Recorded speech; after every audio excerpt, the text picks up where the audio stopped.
आज मी डब्यासाठी झटपट होणारी शिमला मिरचीची सुकी भाजी बनवली होती, पण त्याआधी आज मला 2 केक ऑर्डर होते.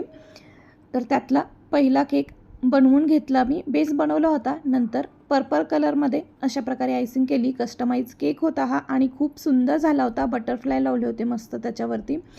आणि त्याच्यानंतर हा एक स्पायडरमॅन थीम केक होता.